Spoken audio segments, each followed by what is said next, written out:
Abduction deformity যদি apparent then they will be তাহলে সেই ক্ষেত্রে অ্যাপারেন্ট না ট্রু কি হচ্ছে সেটা দেখার জন্য আমাদের এবার করতে হবে পেলভিসকে স্কোয়ার। এবার পেলভিসকে স্কোয়ার করতে হবে। পেলভিসকে স্কোয়ার করলাম, ধর এখানে এবার আমাদের রিকোয়ারমেন্ট হচ্ছে pelvis should be squared and both the lower limbs should be mirror image of one another. ঠিক আছে? What do I mean by that? যেবার তো পেলভিসকে স্কোয়ার করলি, এর যদি অ্যাবডাকশন ডিফর্মিটি থাকে তো 20 ডিগ্রি বেরিয়ে গেল, তাহলে আমাকে এই লোয়ার লিম্বকেও 20 ডিগ্রি অ্যাবডাকশন।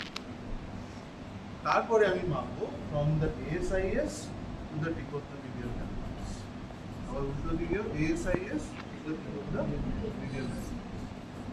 বা যদি আমি দেখি যে আমার অ্যাডাকশন ডিফর্মিটি, তাহলে ASIS থেকে টিপ অফ দ্য medial malleolus করলাম, তারপরে এটাকে নামিয়ে আবার এইটাকেও সেম ডিগ্রি অ্যাডাপ্ট করতে হবে যে ASIS থেকে টিপ অফ দ্য medial malleolus। ঠিক আছে? এবার সেইটা করে আমি ফাইনাল বুঝতে পারলাম যে হ্যাঁ সত্যিকারের শর্টেনিং আছে কি নেই। ঠিক আছে?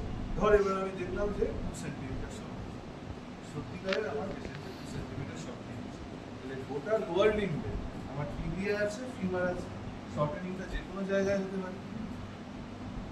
তাহলে আমি যে আমার হিপের পেশেন্ট বলে হিপেই শর্টেনিং করতে কোনো মানে নেই আমার, তাহলে ওটা বুঝতে হবে যে শর্টেনিংটা কোথায়।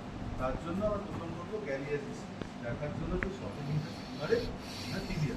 তার জন্য আমি কি করবো, নিকে 90 ডিগ্রি ফ্লেক্স করবো, হিপকে না নিকে 90 ডিগ্রি ফ্লেক্স করবো। আর উপর যাচ্ছে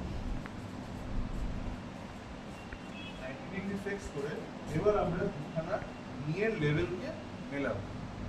যদি আমি দেখি একদিকে নিটা নিচে down lower than the opposite নি, দ্যাট মিন্স টিবিয়াল শর্ট।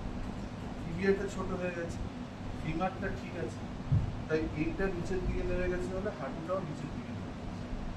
ঠিক আছে? আর যদি the affected side is more proximal, মানে এই হাঁটুটা এখানে, এই হাঁটুটা এইখানে, তা দিয়া বড় হয়ে ফিমার শর্ট, ফিমারের শর্ট। ঠিক আছে? তাহলে কি বললাম, হাঁটু যদি নিচে থাকে,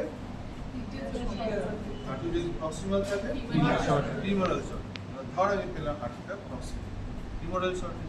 এবার আমাকে বলতে হবে ফিমারের কোন জায়গায়। ফিমারকে আমরা দুভাগে পাবো, একটা সাবট্রোক্যান্টারিক, একটা সুপ্রাট্রোক্যান্টারিক। মানে গ্রেটার ট্রোক্যান্টার, তার উপরে আমার নেক আর হেড রিজিয়ন, আর একটা সাবট্রোক্যান্টারিক মানে শ্যাফট।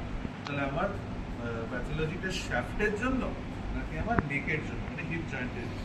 সেটার জন্য আমরা কি করি, সেটার জন্য আমরা আঁকিটা Bryant's triangle, BRYANT apostrophe, Bryant's triangle. Bryant's triangle আমরা কি করে আঁকি, তিনটে পয়েন্ট, দুটো পয়েন্ট আছে, এবং ASIS গ্রেটার ট্রোক্যান্টার, এই অ্যাঙ্গেলটা দিয়ে এখানে একটা ASIS নিলাম, একটা টিপ অফ দ্য গ্রেটার, সবই টিপ। গ্রেটার ট্রোক্যান্টার অনেক বড়, টিপটা দেখি, টিপ অফ দ্য গ্রেটার এইসব জায়গায় থাকবে। তাহলে আমরা তোদের ডিসেক্টটা আমি দেখি, এটা ASIS এইসব জায়গায় টিপ অফ দ্য গ্রেটার। এবার আমরা